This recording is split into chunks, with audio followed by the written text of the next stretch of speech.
G'day ladies and gents, and welcome back to Rise of Flight with Mags, and welcome aboard the Airco DH.2.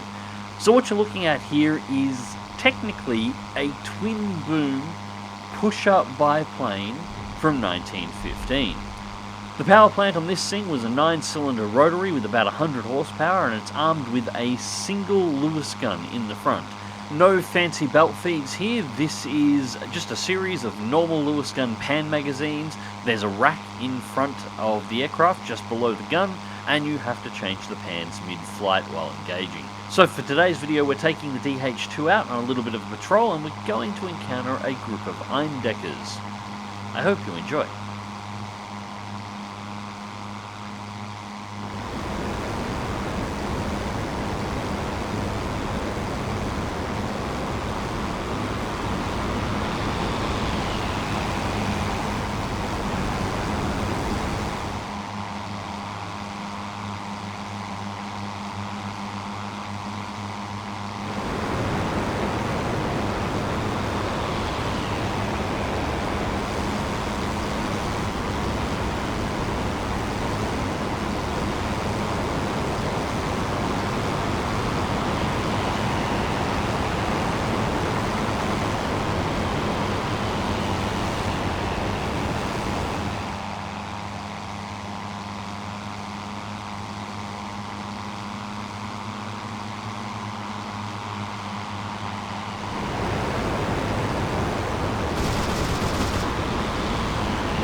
And just like that, the Iron Decker Patrol has been taken out.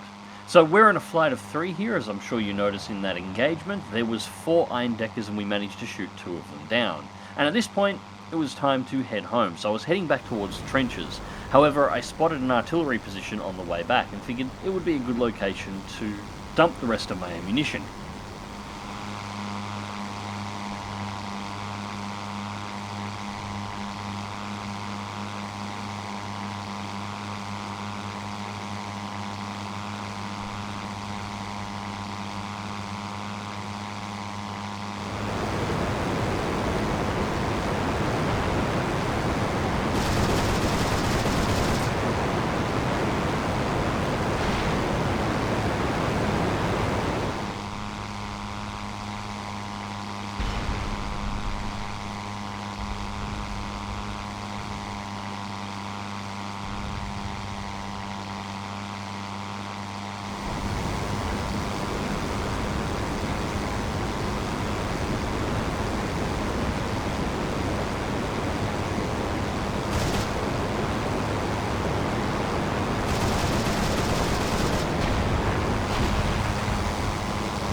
And so with that, I decided it was time to just exit out. There was only the truck there at the end. I was nearly out of ammunition and I wasn't going to be able to damage any of the guns.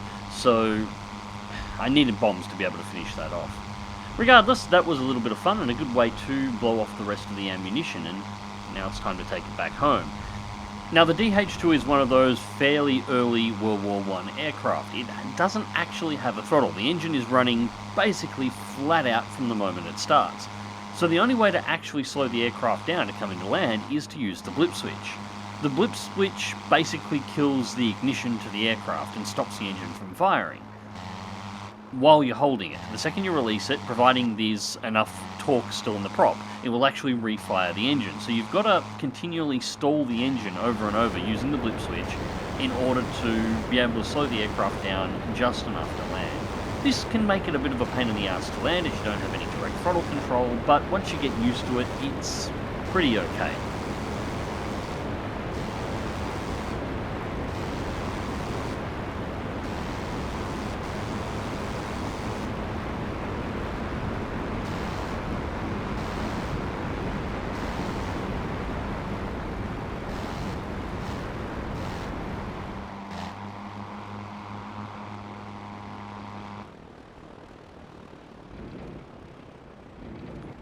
And touchdown. Not bad for a little bit of rain and wind and turbulence and basically unfavourable flight conditions in an aircraft that has no throttle. But then again, I've flown this thing a few times as well. I quite enjoy this aircraft. Anyways, ladies and gents, I hope you enjoyed the video and thank you very much for watching. Rise of Flight will of course return to the channel in the very near future. I think I'm going to bring up some of the bombers. The bombers don't show up in Flying Circus at the moment. They haven't been implemented. And the only bomber I've really brought out on the channel at this point is my beautiful Felixstowe, which I love to death, but it is... yeah, it's the biggest plane in Rise of Flight that I've actually brought out at this point, so I think we might have to do something about that. Anyways, guys, until next time, remember to click the like button if you did, share and subscribe if you want to see more, and as always, take care.